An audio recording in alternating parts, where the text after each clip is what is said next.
सामईन हजरात, हमारे चैनल से जुड़ने के लिए यूट्यूब पर नईमुद्दीन नेटवर्क सब्सक्राइब करें, बेल आइकन दबाएं।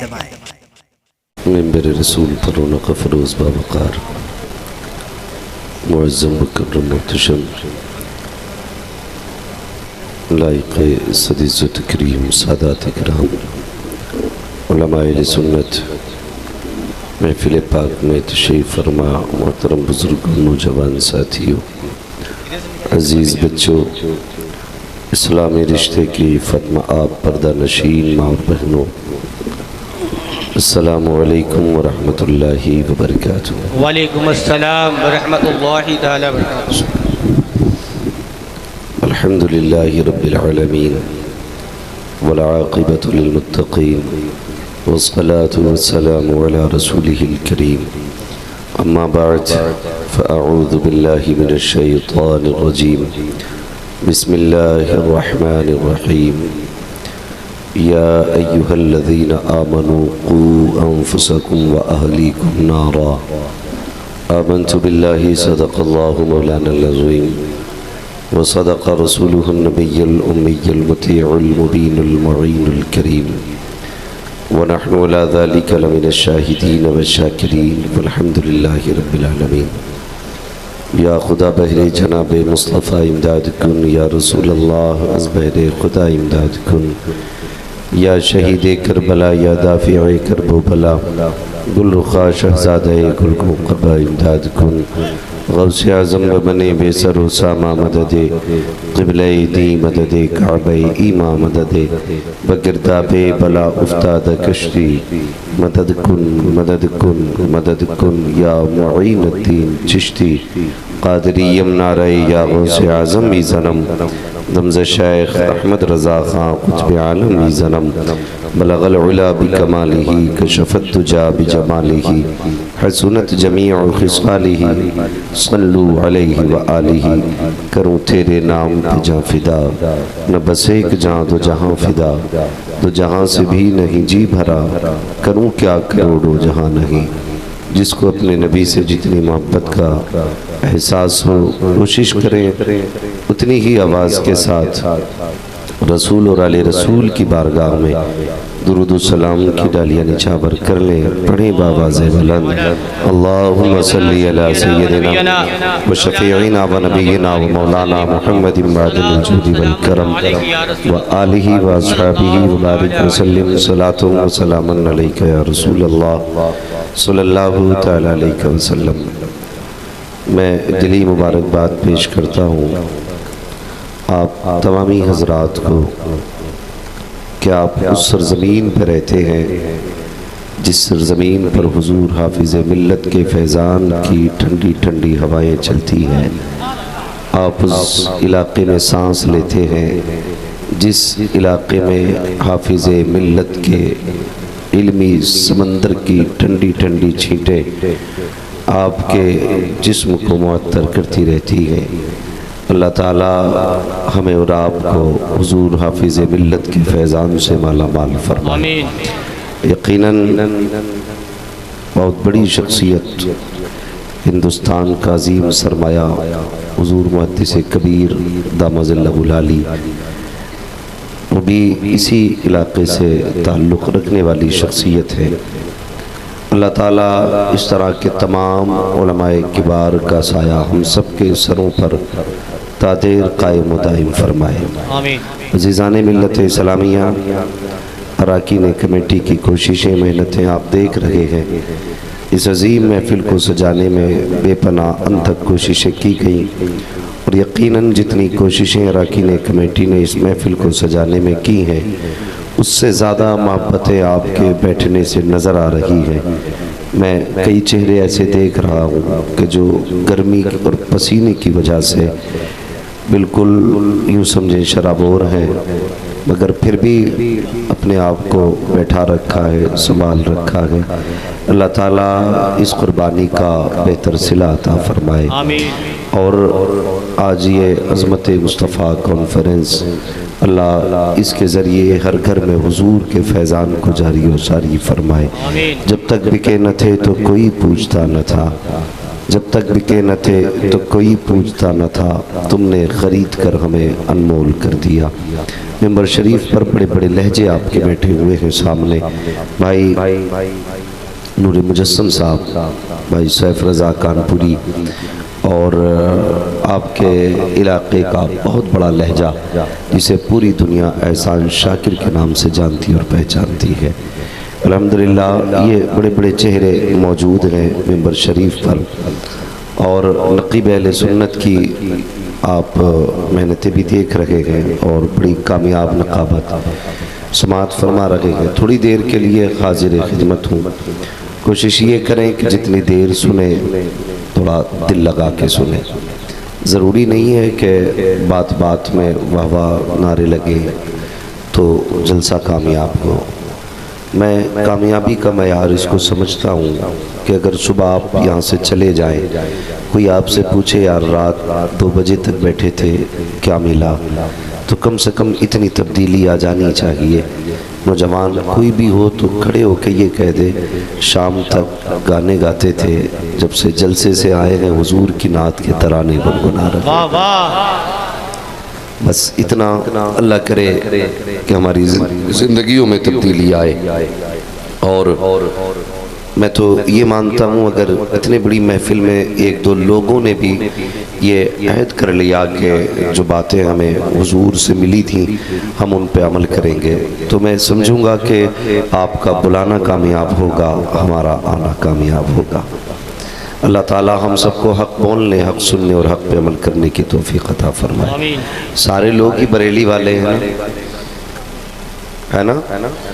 सारे लोग बरेली वाले हैं। मैं आप उस ज़मीन से ताल्लुक़ रखते हैं जहाँ हाफिज़ मिल्लत ने इल्म के दरिया बहाए हैं, और मैं उस ज़मीन से ताल्लुक़ रखता हूँ जहाँ पे हाफिज़ मिल्लत ने अपनी आँखें खोली हैं। आप ज़्यादा काबिल ना बनिएगा, क्या बात है, आप कतई बोलने तैयार नहीं है। हाँ, अल्लाह का शुक्र है मैं हुजूर हाफिज़ मिल्लत की भोजपुर के बगल में रहता हूँ, तो हम भी नसीब वाले हैं। तो अगर आप बोल सकते हैं तो बोलें, सारे ही बरेली वाले हैं। भाई जिन्हें शर्म आनी चाहिए उनको तो नहीं आती है, जिन्हें नहीं आनी चाहिए वो क्यों शर्मा रहे हैं? सारे ही बरेली वाले हैं ना। अल्लाह सलामत रखे। मैं दुआ करता हूँ अल्लाह हम सबको मसलक के आला हज़रत पे ज़िंदगी अता फरमाए, और इसी मसलक पे हम सबको मौत नसीब फरमाए। मैं एक बात अक्सर कहता हूँ, जब तक जिंदा रहना बरेली से जुड़े रहना, ये भी एक बहुत बड़ा मसला है। जब तक जिंदा रहना बरेली से जुड़े रहना, इसलिए कि कल भी हमारी क़यादत बरेली ने की थी, आज भी हमारी क़यादत शहर बरेली से हो रही है। और उसकी बड़ी वजह यह है कि उस ज़मीन पर हम सब के इश्क का इमाम अहमद रज़ा आराम फरमा रहा है। ये जहन में बात रखिएगा। और आज भी बरेली शरीफ की ये खासियत है, मैं पीरों का मुनकिर नहीं हूँ, सिलसिलों का मुखालिफ नहीं, लेकिन जो मैं कहना चाह रहा हूँ उसे गौर से सुने। बरेली शरीफ की आज भी ये खासियत है कि जो बरेली शरीफ से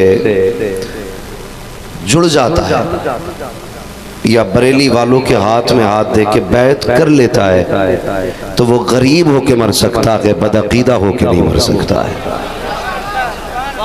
ये आज भी बरेली शरीफ की करामत है। इसलिए मेरे मुर्शिद सैयदी सरकार ताजुल शरिया अल्लामा अख्तर रज़ा खान अलैहि रहमत व रिज़वान ने कहा था, मसलक आला हज़रत पे कायम रहो, ज़िंदगी दी गई है इसी के लिए। तो कोशिश ये करें, अपने बच्चों को भी ये बताएं कि हम बरेली वाले हैं। बहुत ज़्यादा ज़रूरी हो गई है ये बात, बच्चों को भी समझाया जाए। हम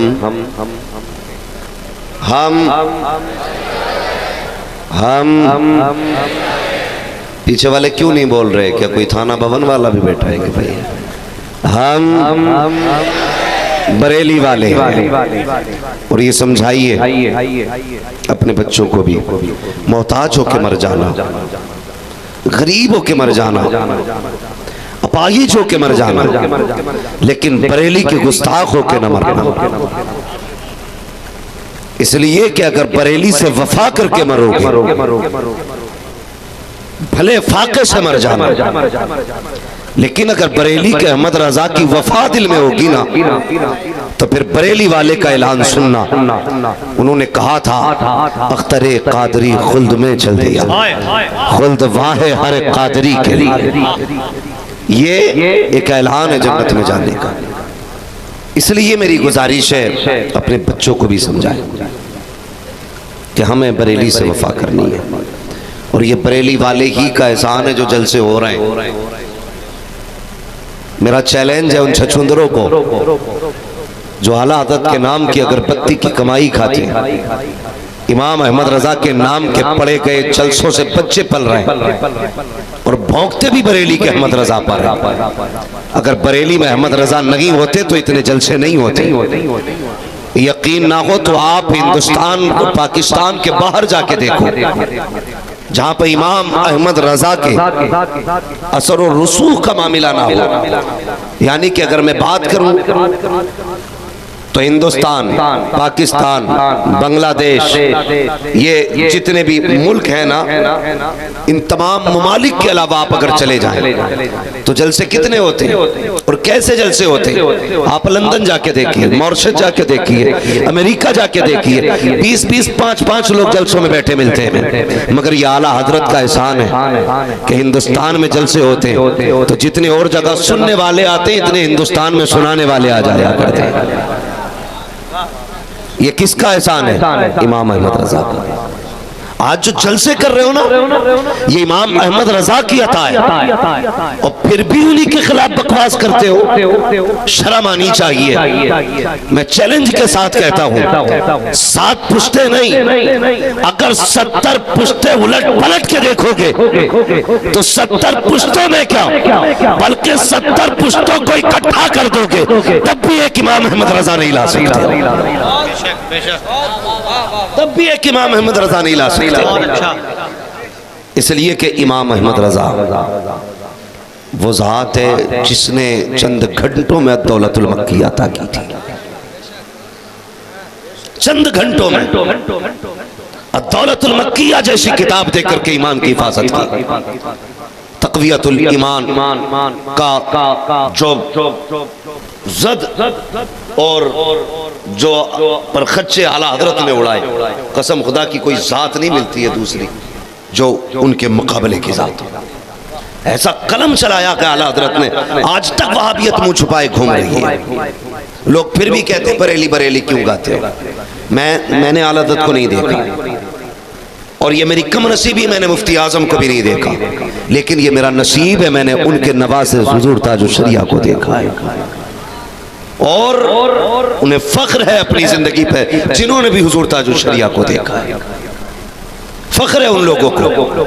आप तकवा कर देखें उनके घराने का।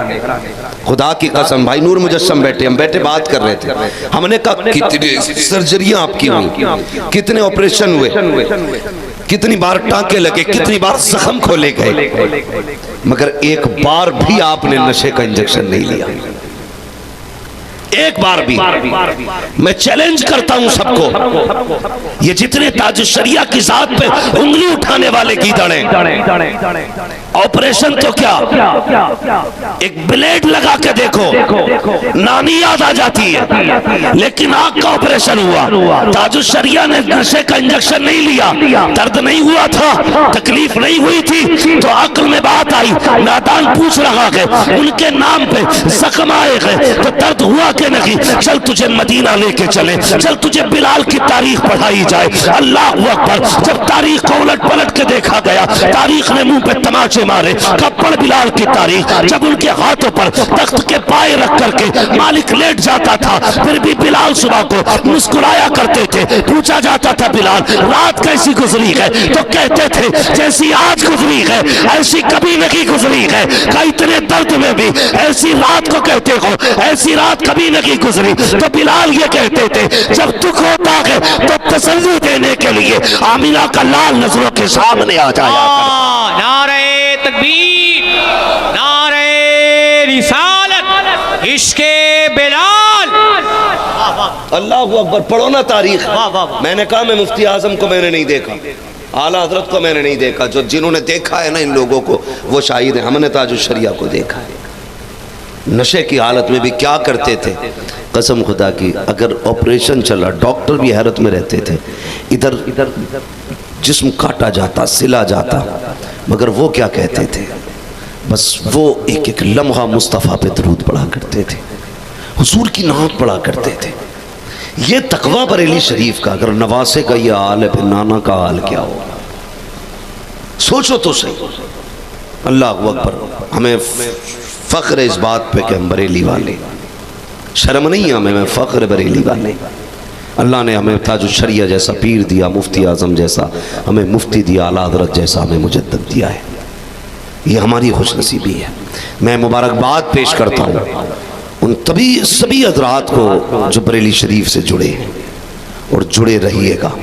आज अल्लाह का शुक्र है, मुझे नहीं पता कौन कैसी ज़हनियत रखता है। हुज़ूर मुहद्दिस कबीर के फ़ैसले पर लोगों को एतराज़ हुआ, उनकी अपनी फ़िक्र है, मुझे उसमें नहीं जाना।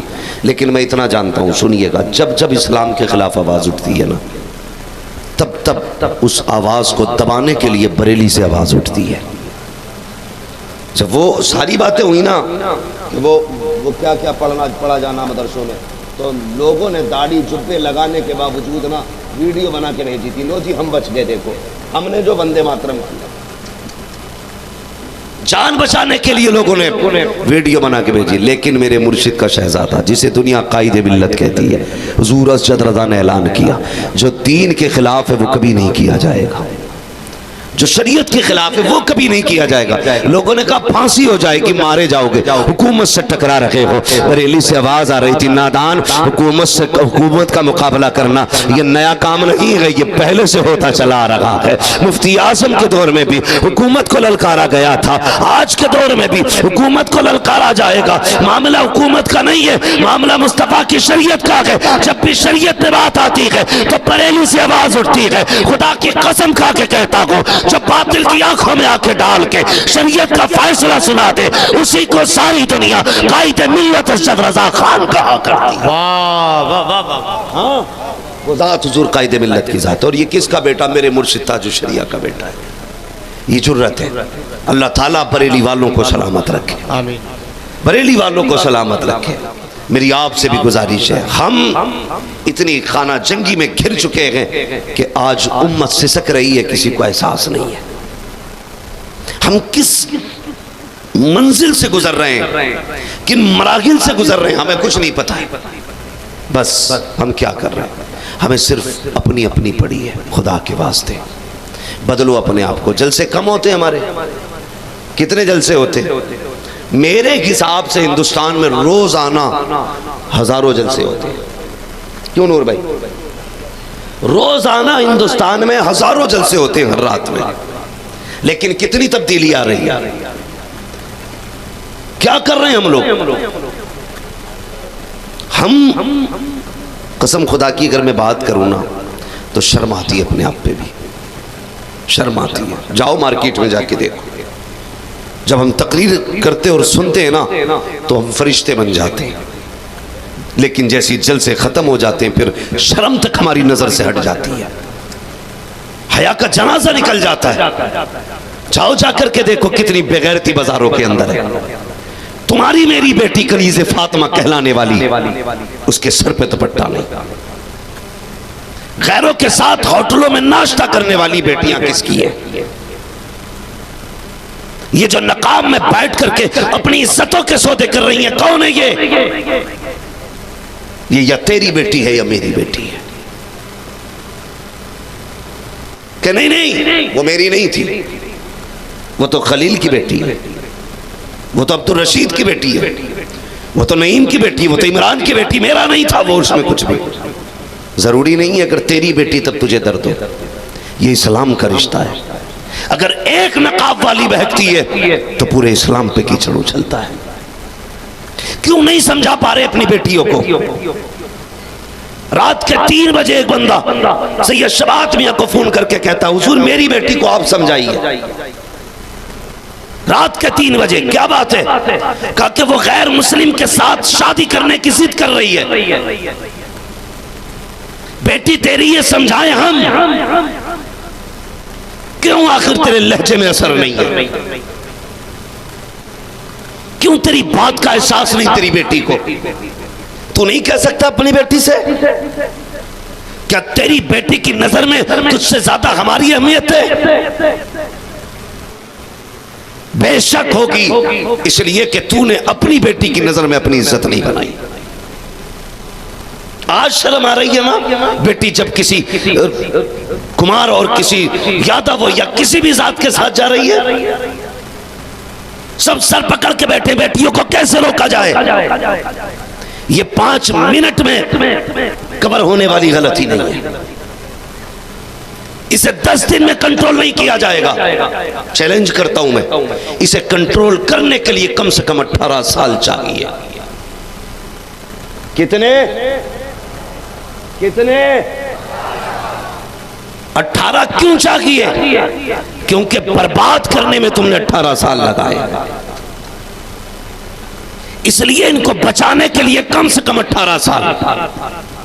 तेरी बेटी को हम क्यों समझाएं? गलती तूने की है प्यारे, बता तो सकी जब ये पैदा हुई थी तूने कौन सी ड्रेस ला करके दी? तूने 3 इंच का कपड़ा बच्ची को ला करके पहनाया। जब ये बच्ची थी तूने 2 बत्तियों वाली बनियान पहनाई। मौलवी अभी बच्ची ही है, 4 साल की हो गई, फिर तूने बनियान और उसको इतने ड्रेस में ला के रखा। 8 साल की हो गई, जब बच्ची को शऊर आने लगा तो तेरी कलाई पकड़ के जब मार्केट गई, कहने लगी बाबा मेरा जन्मदिन है, ड्रेस अपनी मर्जी से खरीदूंगी। उसने 8 साल की उम्र में जब बेहयाई के लिबास पे हाथ रखा, तूने ये सोचा था ये बच्ची है और इस पे अभी शरीयत का उसूल नहीं लगता है, इसलिए तूने उसका हाथ नहीं पकड़ा। उसने उस वक्त बेहयाई का लिबास खरीदा। 8वें साल की उम्र में अपनी मर्जी से कपड़े खरीदे। 9 साल की उम्र में उसने मर्जी से कपड़े खरीदे। जब 10 साल की उम्र में आई, उस वक्त तुझे लगा कि अब इसके जिस्म को छुपना चाहिए, इसके बदन पे कपड़े होने चाहिए, लेकिन अब क्या कर सकता था? तूने 8-9 साल तक उसको बेगैरती वाला लिबास पहना करके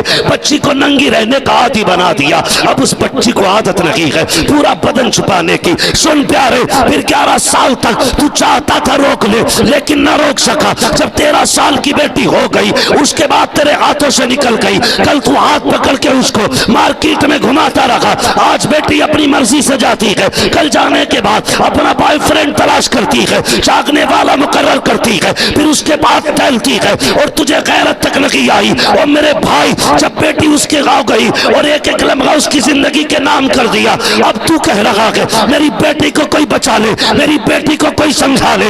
ऐसे बेटियां नहीं समझती हैं बेटियों को कैसे संभालना है। सुन प्यारे, जिस दिन पैदा हुई थी उसी दिन उसे मुकम्मल लिबास पहनाना था। 4 साल में उसे पैरों तक की ड्रेस देनी थी। 10 साल की उम्र में उसको कलाई तक की ड्रेस देनी थी। 13 साल तक उसको यह एहसास दिलाना था तू आवारा पैदा नहीं हुई है, निकम्मी पैदा नहीं हुई है, बल्कि तू वो है जिसे जमीन के ऊपर कनीज़े फातिमा कहा जाता है, जन्नत के अंदर तुझे जन्नत का हकदार कहा जाता है। ये बचपन से करना था, लेकिन तुमने क्या किया? गलत नहीं कह रहा हूं, चैलेंज है मेरा। जाओ 80% लोगों के बच्चों की ड्रेस चेक करना। हाँ, गैरत आती है। घर के अंदर बेटियां नेकर बनियान में सोते, बाप को गैरत नहीं आती। इसे गैरत क्यों आएगी? क्योंकि ये खुद नेकर बनियान में सोता है। शर्म नहीं आती हमें? अगर हमारे कदम शरीयत के खिलाफ होंगे, हम कभी बेटी नहीं बचा सकते, कभी नहीं बचा सकते। क्यों नहीं रोक पाए आप बेटी को? इसलिए कि हम खुद गलत थे, हम खुद गलत थे। कितना गलत दौर आ गया ये हालात आप देखो। आज बेटी घर से जाती है तो कह के जाती, माँ मैं अपने बॉयफ्रेंड के साथ जा रही हूँ, कजिन के साथ जा रही हूँ। मुझे तो नहीं पता कजिन कमाना क्या है, लेकिन रिवाज बन गया भाई, कजिन के साथ गई है। खलेरे चचेरे पुपेरे मुमेरे सब फ्री। मेरे भाई, जब वो घर से निकली तो हमने नहीं देखा ये किधर जा रही, किसके साथ जा रही है। नहीं वो भाई लगता है, सगा खलेरा भाई है, सगा मामूजाद भाई है, सगे ताऊ का बेटा है, सगे चाचा का बेटा है। कल जब उसी के साथ मुंह काला करके चली जाती है, फिर कहता कोई तावीज दे दो जो रात रात में लौट आए। बोलो हम माइंडेड बनते अगर ये उलमा ये अगर कहते नहीं बेटी को पर्दे में रखा करो, तो कहते जी तुम तो वही पुरानी बातें कर रहे हो, अब दूर रह गया बेटियों को पर्दे में रखने को। हवा चलिए सब बेटियों को पढ़ाने निकले, अब सबकी बेटियां IAS IPS हो और बेटे सबके गधे। दौर चला बेटे बेटे पढ़ाए गए, अब दौर चल रहा बेटी बेटी पढ़ाई जा रही। बेटा पॉलिश कर रहा, जूते सिल रहा और बेटी IAS हो रही है। अगर वो डिग्री होल्डर हो गई तो इसके लिए दामाद कहां से ढूंढेगा भाई, वो कर लेगी जूते वाले को। बोलो अगर लड़की पढ़ी लिखी होगी, मैं तालीम का मुखालिफ नहीं है, पहले सुन लेना, मैं कुछ समझाना चाहता हूं। आपकी लड़की अगर MBBS है तो किसी सफाई वाले से शादी करेगी? बोलो राजी होगी? अपने जोड़ का ढूंढेगी ना, और जोड़ का तुम्हारे अंदर नहीं मिलेगा तो फिर उधर से लेके आएगी। हाँ गई ना हाथ से। लड़कियां पढ़ा रहे हो तो लड़के भी पढ़ाओ,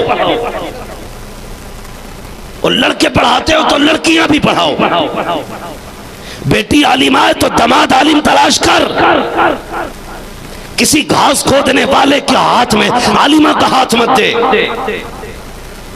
और किसी आलिम के घर में किसी घास खोदने वाली को मत ला,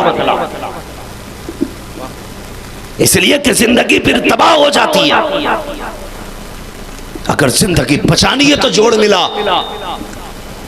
आलिमा बेटी है तो आलिम दामाद तलाश कर, क्या कहने, और आलिम दामाद आलिम बेटा है तो आलिमा बेटी तलाश कर, ताकि जिंदगी बेहतर हो सके। मैं कई ऐसी आलिमाओं को जानता हूं जो खून के आंसू रोई हैं, जिनका यह कहना था हमारे बाप ने फैसला गलत किया। अल्लाह अल्लाह अल्लाह। हमारा हाथ किसी अरे गहरे के हाथ में इसलिए दे दिया गया कि वो पैसे वाला था। याद रख, जिंदगी पैसों से नहीं गुजरती है, जिंदगी प्यार से गुजरती है। बेशक। अगर मिजाज नहीं मिलता तो जिंदगी बेकार हो जाती है। और एक जाहिल और एक आलिम के मिजाज में जमीन और आसमान का फर्क होता है। इसलिए देखभाल के फैसला करना। अपनी बेटी का हाथ जब भी दो देखभाल के देना। क्या कहने, मैं ये कहना चाहता हूं, आप बेटियों की तालीम पे जोर देते और बेटे को हाई स्कूल करा के दुकान करा देते, कौन करेगा इस गधे से शादी?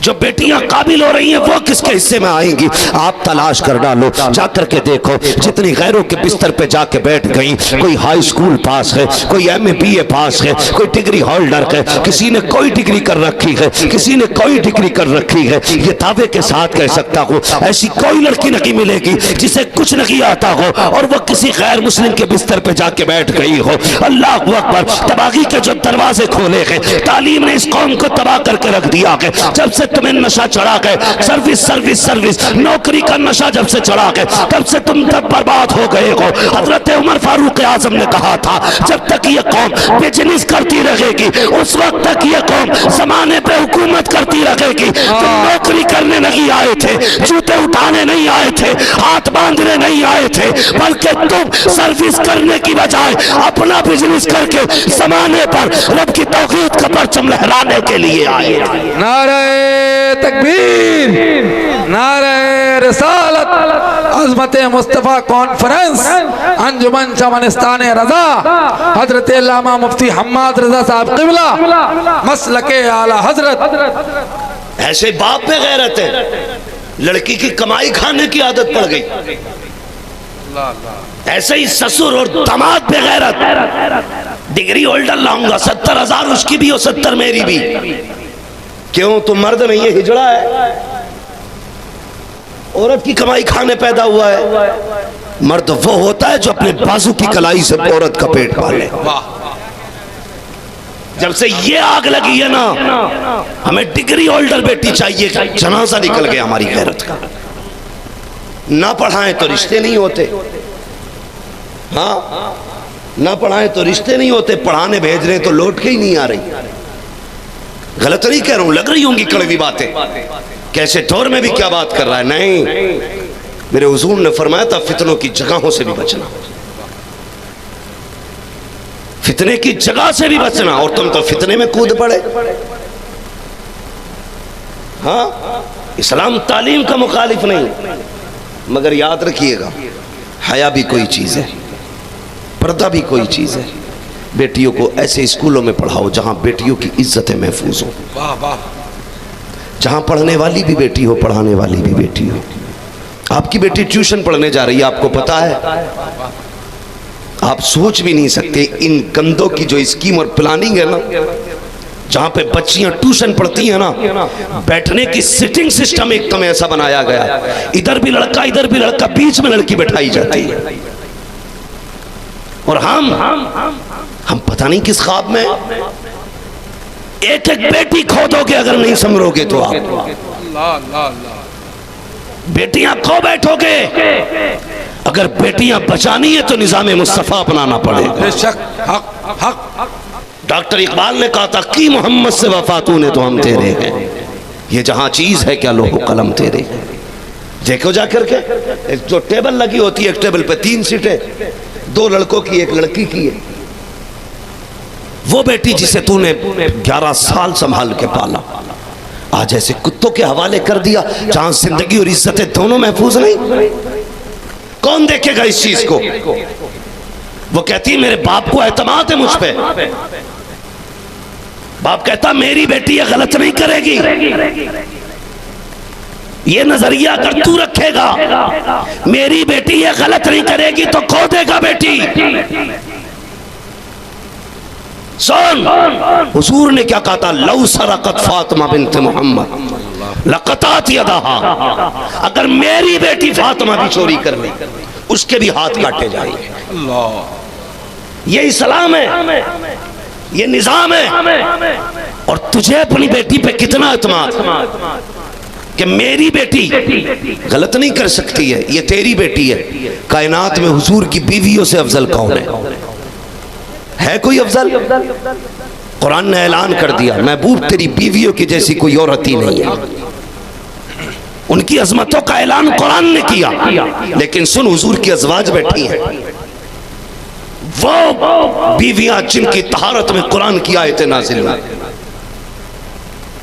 जिन पे हुजूर को नाज है, वो बैठी हैं। नाबीना साहबी आ गई। हुजूर ने क्या कहा था? फरमाया था पर्दा कर लो। हुजूर क्यों? कहा मेरा नाबीना सहाबी आ रहा है। अल्लाह अल्लाह, कहते हैं या रसूल अल्लाह ये तो नाबीना है। तो हुजूर ने ये नहीं कहा था मुझे तुम पे एतमाद नहीं है, मुझे तुम पे भरोसा नहीं है। नाजवाज ने ये कहा था आका हम पे भरोसा नहीं है, हम पे एतमाद नहीं है। आका ने ये कहा था वो तो नाबीना है लेकिन तुम्हारी तो आंखें सलामत है। अल्लाह अल्लाह, किनको कहा जा रहा है? वो जो कायनात की माँ है, जो सारे मोमिनों की माँ है, उनसे कहा जा रहा है नजरें नीची कर लो, पर्दा कर लो। तो कहता बेटी पे एतमाद है? इतना एतमाद तुझे अपनी बेटी के ऊपर?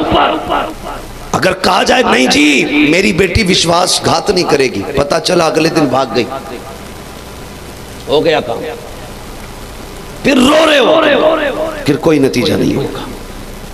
इसलिए मेरी गुजारिश है बेटियों से कहो एतमाद अपनी जगह है, हुजूर की शरीयत अपनी जगह है। पर्दा कर, नजरों को झुका के रख, अपने जिस्म की हिफाजत कर। कहो अपनी बेटियों से, नहीं कहते ना, जाओ जाकर के देखो शादियां मैरिज हाल में हो रही हैं। एक गैरतमंद बेटी तो किसी शादी में अब जाना भी पसंद नहीं करती। पर्दे वाली बेटी शादियों में आज जाना भी पसंद नहीं करती। उसकी वजह क्या है? उसकी वजह यह है कि शादियों में इतनी बेगैरतियां हैं कि पर्दे वाली बेटी का गुजारा नहीं है। पर्दे वाली बेटी का गुजारा नहीं है।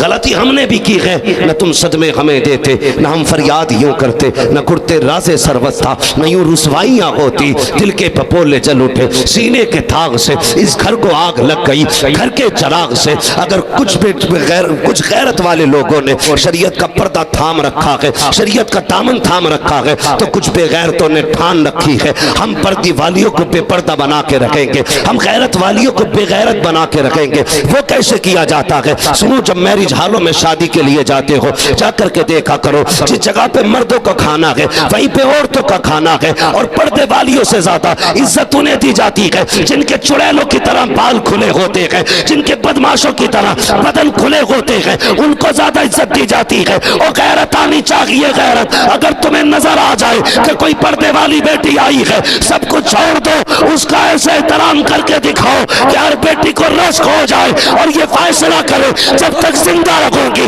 नकाब फातिमा ज़हरा का एहतराम करती है। जिंदाबाद। वाह वाह वाह, बहुत अच्छा पैगाम है। वाह वाह, क्या कहने हैं। वाह वाह वाह। जब तेरी बेटी वाह वाह। आधे कपड़े पहन के जाती है वाह वाह। और नकाब वाली बेटियों को देख के दांत फाड़ती है, वाह वाह वाह। कोई कहता ये दादी लग रही है, कोई कहती बड़ी बूढ़ी लग रही है, कोई कहती पुरानी सोच लेके बैठी है। मैं मुबारकबाद पेश करता हूं उन बेटियों को जो ऐसी बदबख्त बेटियों के बीच में भी नकाब पहन के ये बताती हैं खुदा की कसम फिक्र पुरानी जरूर है लेकिन जमीन वाली फिक्र नहीं है, मदीने वाली की दी हुई इज्जतों वाला फिक्र नहीं। जिंदाबाद। अल्लाह सलामत रखे इन फिक्र वाली बेटियों। आमीन अल्लाह आमीन। हाँ याद रखना, मैं तुम्हें एक बात बता दूं, अगर सात आसमान सातों जमीनें एक पल्ले में रखी जाए, एक बेटी की इज्जत दूसरे पल्ले में रखी जाए, एक बेटी की इज्जत का मोल नहीं हो सकती। ये क्या जाने जो नंगी टहलती है, इन्हें क्या पता जिनके सरों पे दुपट्टा नहीं है। मुझे जरा दिल पे हाथ रख के मिंबर से लेकर नीचे तक एक बात बताएं। थाना जानते हैं? थाना पुलिस, नाम सुना पुलिस का? इतना क्यों डर रहे हो, खाली सर हिला रहे हो? पकड़ने नहीं आ जाएगी। जानते हो थाने को? बोलो, अगर बोलो तो आगे बढ़ो, वरना मैं वो बात नहीं करूंगा जो आपकी नॉलेज से बाहर हो।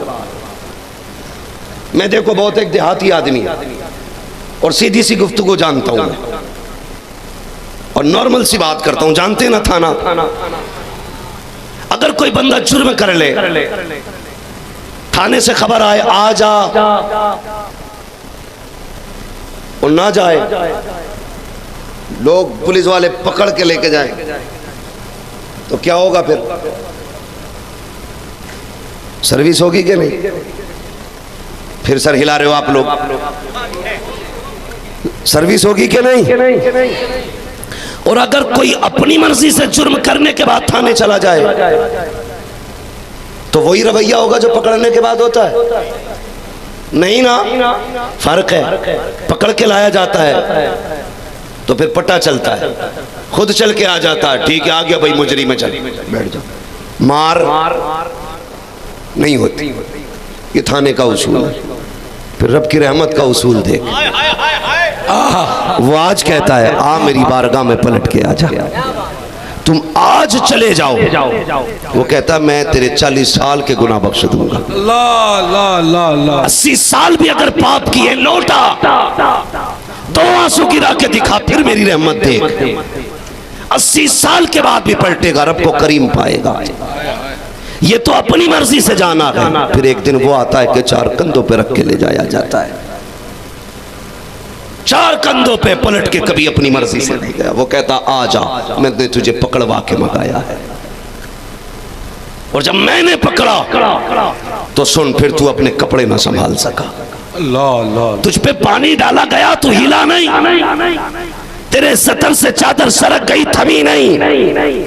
तुझे जिस करवट पे मैंने डाल दिया कोई संभालने वाला नहीं था। आ जा रहा है, आ, मैं तुझे तेरी औकात दिखाऊंगा। है मेरी कौम की बेटी, कभी पूछ कब्रिस्तान में क्या होता है जब किसी बेटी को कब्र में उतारा जाता है, ऐलान कर दिया जाता नजरें नीची कर लो। आज एक बेटी को कब्र में उतारा जा रहा है, किसी की आंखें भी इसके कफन पे ना पड़े। दिल कहता है आज ऐलान कर रहा है, कल जब ये नंगे सर बाजार में जाती थी तब ये ऐलान करने वाले कहां थे? कल जब बिना दुपट्टे के शादी में जाती थी तब कहां थे ये नजरें झुकवाने वाले? आज कह रहे हो नजरें नीची कर लो, काश कल कहा होता मेरी बेटी आ रही है, लोगों जरा नजरें फेर लेना। कब कहा? जब दम निकल गया। मेरी बेटी तू नहीं जानती है रब ने तुझे कितनी इज्जत बख्शी है। सोच तो सही, मर्द का इंतकाल हुआ। मैं तो कहता हूं और सच्ची बात भी यह है, जिस तरह जिंदगी नेमत है उस तरह मौत भी नेमत है। जिस तरह जिंदगी नेमत है उसी तरह, बोल सकते हैं तो बोले, उसी तरह मौत भी नेमत है। उसने जिंदगी दी, कर्म किया, और बालाए कर्म ये कि मौत भी दी है। हाँ, मगर देखो तो सही, जिंदगी में मनमानी करते रहे, मरने के बाद नहीं, मरने के बाद फिर रब की चली। वैसे तो कायनात रब की मर्जी से चलती है, लेकिन उसके बाद तुम में ताकत नहीं थी नाफरमानी की। क्या हुआ? मालिक मर गया,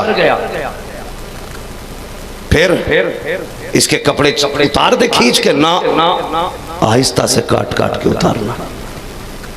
ये मेरी तख्लीक का शाहकार है। अल्लाह अल्लाह अल्लाह। इसके कुत्ते की तरह मत खींचना इसके बदन को। काट के कपड़े निकाले गए, क्या करना? गुस्ल दे। मेरी तख्लीक का शाहकार है।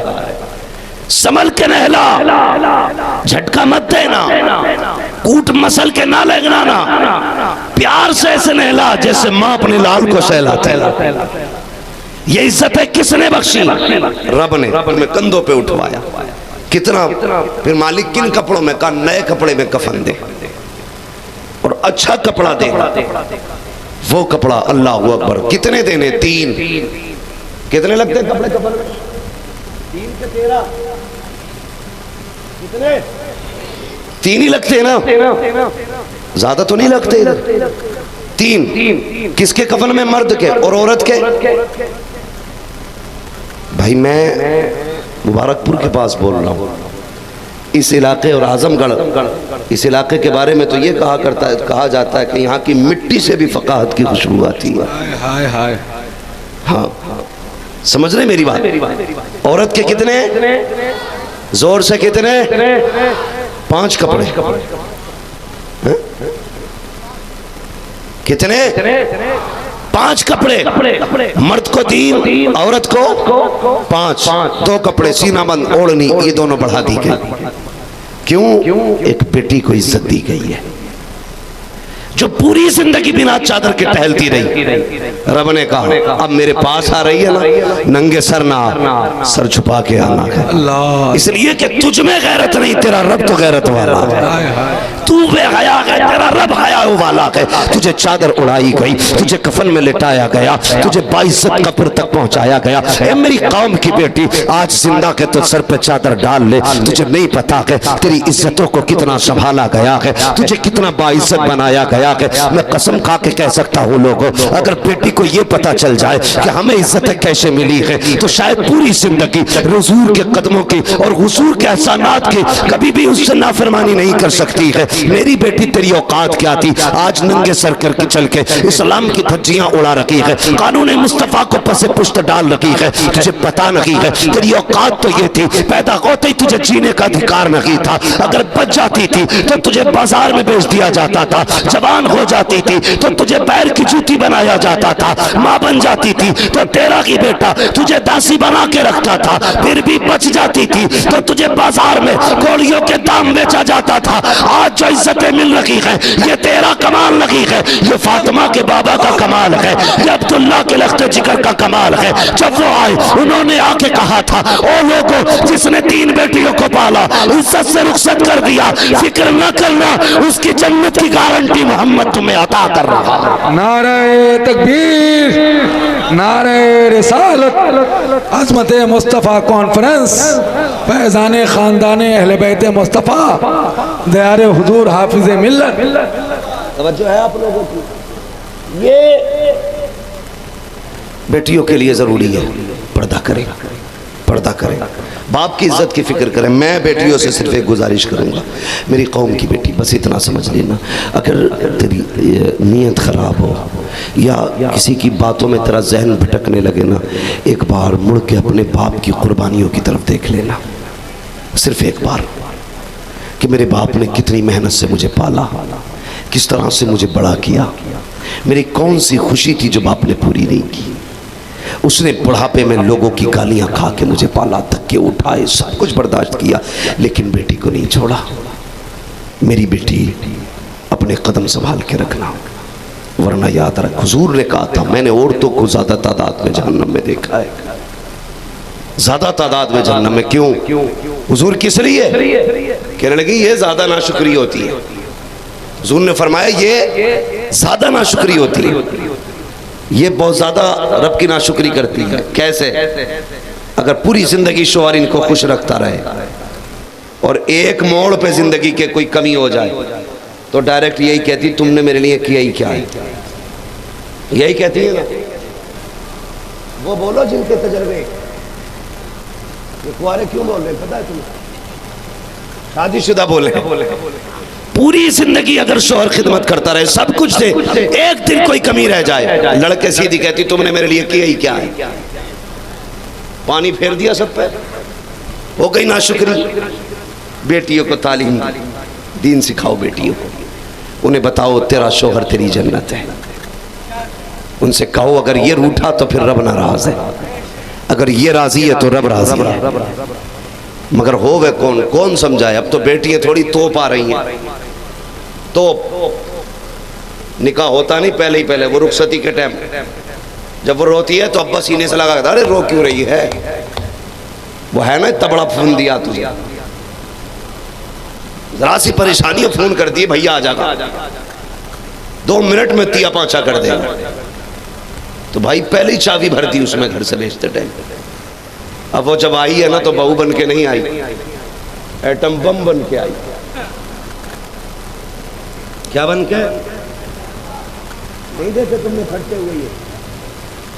जिस घर का बड़ा बूढ़ा किसी के स्लिप पे बैठा हो समझ लेना एटम बम फटा है।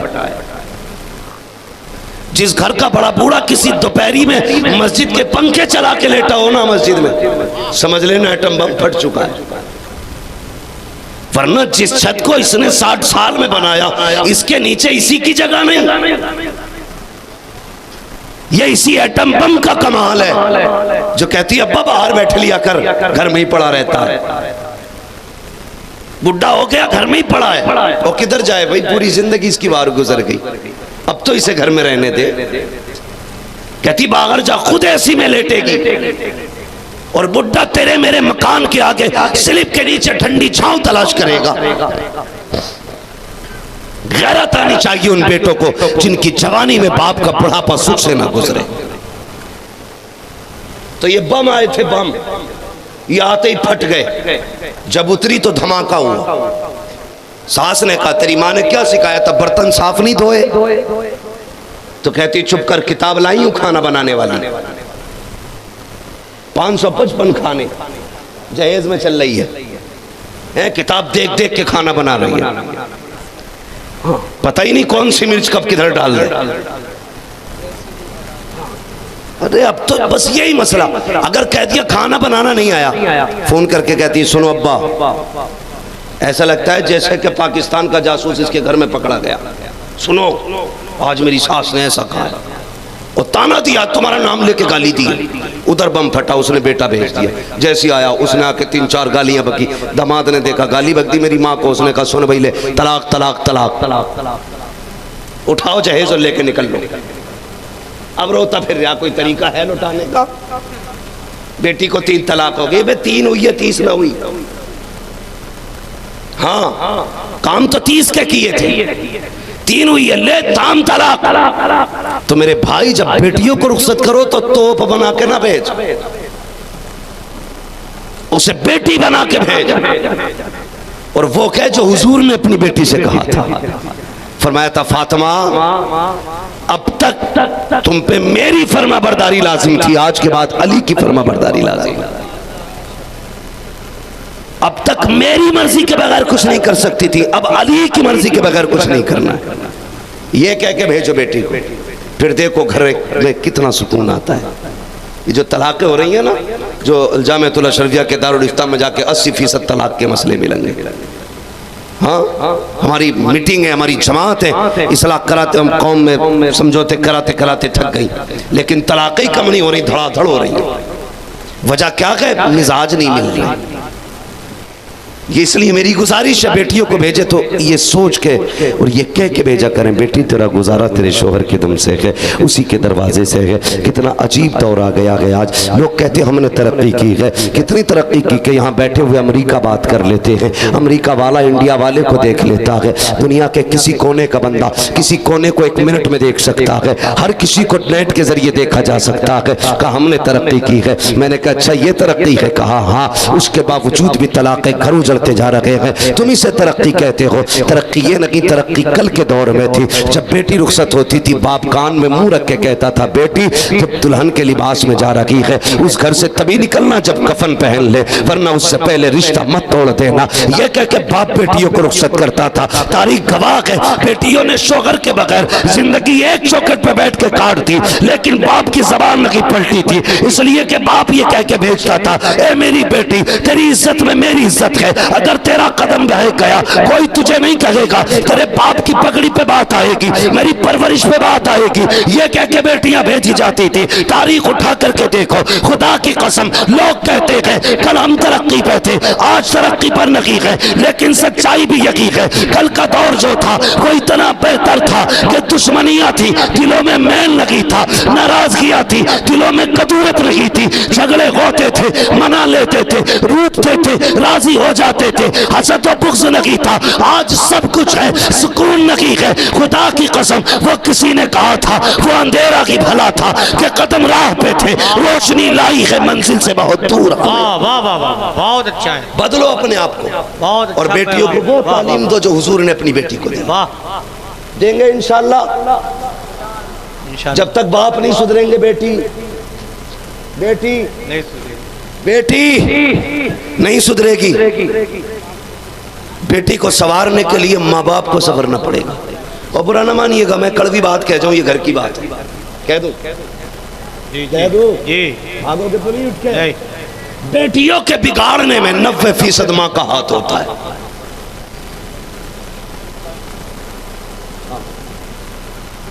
सुनो नूर भाई, 90% माँ का हाथ है बेटी के बिगड़ने में।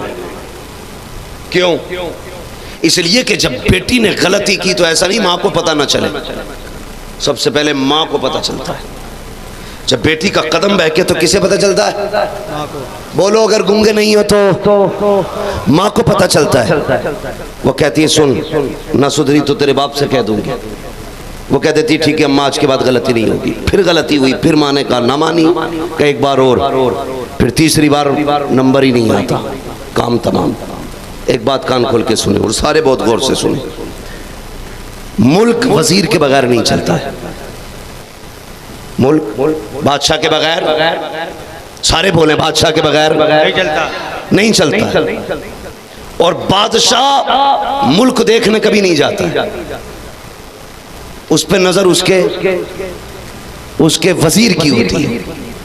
तो मर्द एक बादशाह की हैसियत रखता है, बीवी एक वजीर की हैसियत रखती है, बच्चे रियाया की हैसियत रखते हैं। अगर वजीर घर के हालात, मुल्क के हालात बादशाह से छुपाएगा तो मुल्क बचेगा? जोर से बोलो, बचेगा मुल्क? नहीं बचेगा। अगर मुल्क को बचाना है तो वजीर और बादशाह का 24 घंटे में एक बार बैठ करके मुल्क के हालात पे तबसरा जरूरी है। तबसरा जोरे बोले हैं, तबसरा जरूरी है। अगर मुल्क में कैंसर फैल रहा हो, हैजा फैल रहा हो, कोरोना फैल रहा हो और मुल्क के वजीर को न बताया जाए, फिर बताओ मुल्क की बीमारी कैसे बचाई जाएगी। याद रखिएगा, अब तो हालात ये हैं कि बादशाह और वजीर ही में नहीं बनती है, फिर घर कैसे बचेगा। जब मियाँ बीवी को बोले बोले 8 दिन हो जाते हैं, नाराजी में महीने गुजर जाते हैं, तो घर की फिक्र किसको होगी? कौन खबर देगा बेटी के हालात के? कोई बताने वाला नहीं होता है। इसलिए जरूरी है कि बीवी का शोहर के ताबे होना जरूरी है। घर की हर बात का शोहर को खबरदार करना जरूरी है। जो औरतें अपने घर के हालात अपने शोहरों से बच छुपाती हैं, वो अच्छा नहीं करती हैं, बल्कि नस्लों के लिए बुरा करती हैं। अगर घर बचाना चाहती हो मेरी बेटी हो, अपने घर के राजों को अपने शोहर से ना छुपाना। वो बादशाह है, घर वही बचेगा जिस घर के अंदर बाप की हुकूमत चलेगी, बाप की मर्जी से काम होगा। बहुत अच्छा, वाह। और जिसमें उसकी मर्जी से काम नहीं होगा, घर नहीं बचेगा। इसलिए गुजारिश है माँ बहनों से, घर के हालात अपने शोहर से जरूर बताएं। लेकिन यहाँ तो पता ही नहीं, शाम को आया ना तो वो चादर उड़ के सो रही, ओल्ला ढूंढ के MBBS, पानी भी नहीं पिलाएगी, पानी भी तसव्वुर भी नहीं आएगा बीवी होती क्या है।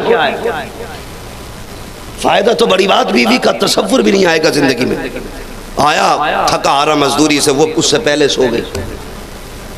खाना के रखा किचन में, पानी के फ्रिज से निकाल ले, ठंडा है कि तेरे बाप की नौकरानी थोड़ी हूं, तू 11 बजे आए तुझे खाना गर्म करके दूं। जब ऐसी बीवियां होंगी तो घर चलेगा। बोलो, कोई किसी का बाप नहीं बचा सकता घर को, यही वजह है जो घर बर्बाद हो रहे हैं। इसमें तबसरे नहीं करते हम, इस पे बात नहीं करते हम। सूखी बात है ना, नारे भी नहीं लगेंगे, इनाम भी नहीं मिलेगा। इसलिए बात क्यों करें, हम तो वो करेंगे जिससे तुम राजी हो जाओ। मैं तो एक बार कहूंगा, बोलो सुभान अल्लाह, सारी जन्नती हो जाओगे। ये बातें हम करते हैं भाई। ये भी सुनिए कड़वी बातें।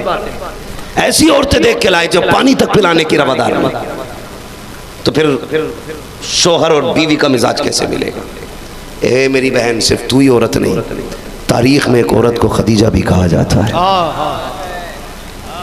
खदीजा कहा जाता है। कसम खुदा की 25 साल शोहर की रिफाकत में गुजारने वाली शख्सियत, अपना सब कुछ हुजूर के नाम पे कुर्बान करने वाली जात।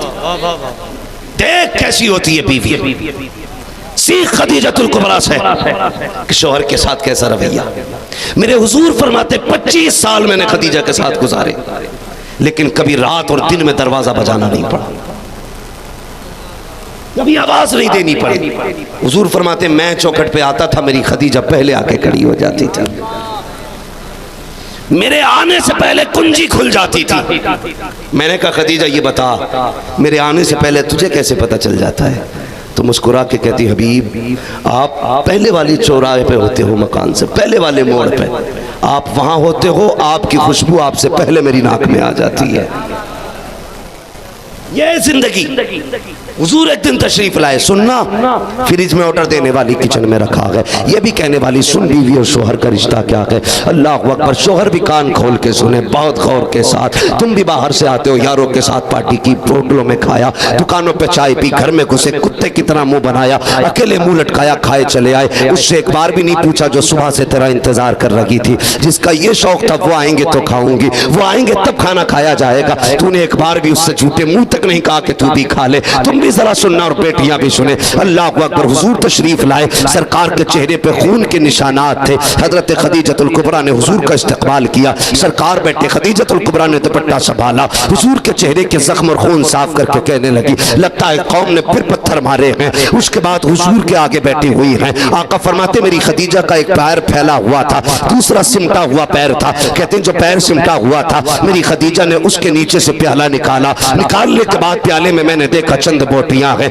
खदीजा ने एक बोटी उठाई, मेरे मुंह की तरफ कर दी। कहते आका फरमाते मेरे हाथ सामने बोटी आई, मैंने मुड़ के बिस्तर की तरफ देखा, मेरी बेटियां बिस्तर पे लेटी हुई हैं, उनकी आंख लग चुकी थी, सो चुकी थी, लेकिन चेहरे पे आंसू के निशानात थे। मैंने कहा खदीजा ये तो बता, मेरी बेटी की आंखों में आंसू कैसे हैं, ये निशान कैसे हैं? हजरत खदीजा ने कहा था या रसूल अल्लाह, बेटियां बीबी भूख की वजह से रोते रोते सो गई हैं। अल्लाह अकबर। मालिक कौनैन है, को पास कुछ रखते नहीं, तो जगह की नेमतें हैं, हैं, उनके खाली हाथ में उनकी ज़ौजा कहती है खाने के लिए रोते रोते सो गई है। मेरे हुजूर ने बेटी को देखा, उधर खदीजा के हाथ को देखा, ए खदीजा ये क्या है? सरकार कहीं से चंद बोटियां आई थी, मैंने आपके लिए संभाल के रखी। अल्लाह अकबर। खदीजा ने जैसी बोटी बढ़ाई है मेरे नबी के मुंह की तरफ, आका करीम ने हाथ पकड़ा, पकड़ने के बाद कहा खदीजा चल मेरी छोड़, तू बता तूने कब से नहीं खाया है? तेरा चेहरा भी उतरा हुआ है, तेरे होंठ भी सूखे हुए हैं, बताना खदीजा तूने कब से कुछ नहीं खाया? हजरत खदीजा की चीख निकल जाती है और रो के कहती है या रसूल अल्लाह,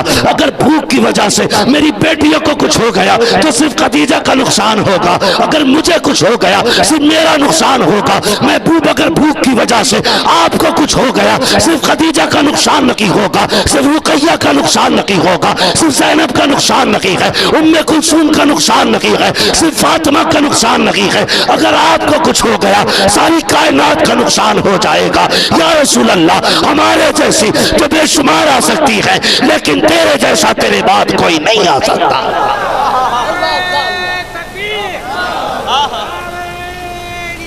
या रसूल अल्लाह, जिंदाबाद जिंदाबाद। सुन रहे मेरे भाई, ये तालमेल मियां बीवी का रहना चाहिए। होता है शोहर के सर में दर्द है तो एक लठोर मार देगी, क्या गिरने पड़ा तो रहे। तो भाई मियां बीवी के रिश्ते अच्छे करो, अगर आपके रिश्ते अच्छे होंगे तो घर जन्नत बनेगा। आप नहीं जानते आपके गलत रवैयों से आपके बच्चों की जिंदगी पे कितना फर्क पड़ता है। बच्चे कभी भी वो नहीं करते जो आप उनसे कहते हो, बच्चे हमेशा वो करते हैं जो आपको करता देखते हैं। ये याद रखना, बच्चे हमेशा वो करते हैं जो आपको करता देखते हैं। अगर चाहते, हर बाप चाहता मेरा बेटा अपने वक्त का फुज़ैल बिन अयाज़ बने, हाँ हर बाप चाहता मेरा बेटा अपने वक्त का कुतुब और गौस बने, लेकिन परवरिश हम नहीं सही कर पाते। पूरी जिंदगी मियाँ बीवी में झगड़े होते रहे, औलाद ने भी देख लिया। और ज़्यादातर बुढ़ापे जो बुरे होते हैं, उसकी भी बात सुन लो, बात ख़त्म करने लगा हूँ। बुढ़ापे जो बुरे होते हैं बाज बदबख्त औरतों की वजह से बेटे बाप के मुकाबले में आ जाते हैं। ये वो जहर है जो मीठा जहर हर घर में जहर घोल रहा है। जब माएं अपने बेटों से बाप की बुराई करती हैं तो बच्चे की फितरत है मां की तरफ माइल होना। आप अगर फैसला करने पे आए किसके साथ जाना है तो 90% बच्चे अपनी मां की तरफ जाएंगे। जब माएं अपने शोहर की बुराई अपने बच्चों के सामने करती हैं तो फिर वही बेटा बाप के मुकाबले में खड़ा हो जाता है। क्यों भूल जाती हैं ये माएं जिसके खिलाफ खड़ा कर रखी हो ये सिर्फ एक पुतला नहीं है, रोबोट नहीं है, सिर्फ कमाई का ये नमूना नहीं है, बल्कि तेरी जन्नत भी है ये, तेरी दोज़ख भी है ये, जिसके मुकाबले में तूने बेटों को खड़ा किया। शायद ये तेरा खड़ा करना तेरी और तेरे बेटे की आखिरत तबाह कर देगा। लायक बीवियां वो होती हैं जो किसी भी सूरत में अपने बच्चों से अपने शोहर की बुराई नहीं करती, कभी नहीं करती। और सुनिएगा, जाओ सर्वे कर लेना, जिन घरों के बच्चे बाप के फर्माबरदार होंगे उस घर की औरत पहले अपने शोहर की फर्माबरदार होगी। जिस घर की औरत शोहर की फर्माबरदार नहीं, उस घर के बच्चे भी माँ बाप के फर्माबरदार नहीं होते। इसलिए मेरी गुजारिश है माँ बहनों से, खुदा के वास्ते एक अच्छी नस्ल को जन्म दो, एक अच्छी नस्ल को परवान चढ़ाओ। हमारी कौम को होनहार लालों की जरूरत है। हम दुनिया के किसी काम के नहीं रह गए, इसलिए हमें फेंका जा रहा है, मारा जा रहा है। अगर हम किसी मर्ज की दवा होते हमें संभाल के रखा जाता। ये मैं बहुत बड़ी बात कह रहा हूं, अगर समझ जाओ आप तो। अगर हम किसी मर्ज का इलाज होते हमें संभाल के रखा जाता, हमारी हिफाजत होती। इसलिए कि अगर तुम किसी मर्ज का इलाज हो तो फिर तुम्हारी जमीन नहीं देखी जाती है। अगर आपसे किसी का बुखार खत्म हो रहा है फिर आप कीचड़ में पैदा होने वाला फूल क्यों ना हो, लोग तुम्हारी कीमत लगाएंगे। और अगर आप किसी मर्ज का इलाज नहीं है तो फिर भले कि आप गुलाब की टहनी पे लगे हो, तुम्हारी कोई औकात नहीं है। इसलिए किसी मर्ज का इलाज बनिए। खुद को कुछ बनाइए, बाकी रहना है तो जिंदा रहना सीखिए। जिंदा वो कौमें रहती है जो कुछ होती है, जो कुछ नहीं होती वो जीते जी मुर्दा होती है। हम जितना जोर बेटियों की पढ़ाई पे दे रहे हैं, जरूरत है उससे ज्यादा जोर बेटों की पढ़ाई पे दें। सिर्फ हाई स्कूल करा के दुकान ना कराएं, बल्कि बना इसको IAS, बना IPS, फिर ये किसी भी हुकूमत की कुर्सी पे बैठा होगा ना, हुकूमत का गुलाम बाद में होगा, मदीने वाले मोहम्मद का गुलाम पहले होगा। और जब ये आएंगे कुर्सी पे तो फिर कोई मजलूम नहीं रोएगा, कोई कमजोर चीखेगा नहीं, बस मुंह उठा के लोग चलेंगे, चलो उस अदालत में मोहम्मद का गुलाम बैठा है। वहां पैसे नहीं चलते, वहां सच्चाई चलती है, वहां सदाकत चलती है, ताकि ये कुर्सियां मजबूत हो, मुल्क अच्छा हो। इसलिए जरूरी है बेटों को अच्छी तालीम दी जाए। पढ़ाएंगे बेटों को इंशाअल्लाह, बोलो पढ़ाएंगे। जिनकी उम्रें गुजर गई हैं रोने से कोई फायदा नहीं, लेकिन आने वाली नस्ल को बचा लो, ताकि कम से कम 50 साल में इस कौम में कुछ सुधार आ जाए। उन्होंने दावा किया है हम 50 साल में तुम्हें खत्म करेंगे। तुम ये ऐलान कर दो, कयामत तक हमें कोई नहीं मिटा सकता है। और ये कब होगा? जब तुम अपने पैरों पे खड़े हो। बेशक बेशक, बहुत अच्छा, बहुत अच्छा। अबुल कलाम आजाद को इसलिए अब्बा माना क्योंकि काबिल था। हाँ, सुन रहे ना मेरी बात? तुम कुछ हो गए तो तुम्हें कुछ ना कुछ जरूर मिलेगा, कुछ नहीं हो गए तो सिवाय पुलिस के कुछ नहीं मिलेगा। इसलिए पढ़िए, आगे बढ़िए। बेटियों से गुजारिश है आप घरों के माहौल संवारें, बेटों से गुजारिश है आप बाहर के माहौल संवारें। बेटियों की देखभाल करना माँ की जिम्मेदारी है, बेटों की देखभाल करना ये बाप की जिम्मेदारी है। दोनों लोग अपनी जिम्मेदारी का खास ख्याल रखें। फरमाया गया या अय्युहल्लज़ीना आमनू क़ू अनफुसकुम व अहलीकुम नारा, ए ईमान वालों अपने आप को और अपने घर वालों को जहन्नम की आग से बचाओ, जहन्नम की आग से बचाओ, हिफाजत करो दोज़ख की आग से, बचाओ अपने आप को। कैसे बचाना है तो याद रखना, वही डॉक्टर इकबाल वाली बात की, मोहम्मद से वफा तूने तो हम तेरे हैं, ये जहाँ चीज़ है क्या लोहो कलम तेरे हैं। इस वक्त सबसे तेजी से बढ़ने वाला फितना हमारी बेटियों का हमसे दूर होना है, इसका सद्देबाप करना है। वो कैसे करना है ये आपको खुद फैसला करना है। आपकी बेटी फैशन के नाम पे बिगड़ रही है तो उसको कनीज़े फातिमा ज़हरा बनाइए। आपकी बेटी गुर्बत की वजह से बिगड़ रही है तो उसको फिर समझाइए कि दौलत में कुछ नहीं है, बल्कि गुर्बत में खुदा और रसूल दोनों का साथ होता है। और बेटों वालों से गुजारिश है निकाह इतने आसान कर दो कि बेटियां फख्र से कहें अल्लाह का शुक्र है हमें हुजूर की उम्मत में पैदा किया गया है। इतने आसान निकाह कर दो कि बेटियां गला घोटने पे मजबूर ना हो, बाप बेटी के कत्ल पे मजबूर ना हो, गरीब बेटी के जहेज को देख के घाटा टेक का मरीज ना बने। इसलिए मेरी गुजारिश है निकाह आसान करो, लेन देन बंद करो, ये डिमांडें खत्म करो।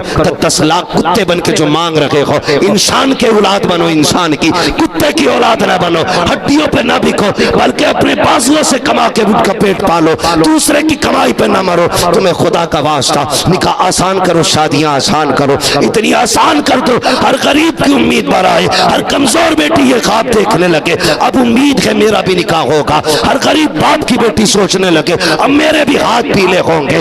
बनो किसी का सहारा। अगर दौलत खुदा ने दी है किसी को लूटना मत, किसी को काटना मत। अगर दौलत खुदा ने दी है किसी गरीब के सर का साया बन जाओ, किसी कमजोर का आसरा बन जाओ, किसी यतीम के पेट की आग को बुझाने वाले 2 वक्त के लुक़मे बन जाओ। अगर बन सकते हो किसी रोने वाले के लबों का तबस्सुम बन जाओ। अगर बन सकते हो किसी की उदासियों को दूर करने का सबब बनो। अगर बन सकते हो तो फिर गुलाम मुस्तफ़ा बन के दिखाओ। अगर बन सकते हो तो हुजूर के आशिक बन के दिखाओ। और ये ऐलान कर दो तुम्हें जाना, तुम्हें माना, न रखा गैर से काम, लिल्लाहिल हम्द में दुनिया से मुसलमान गए।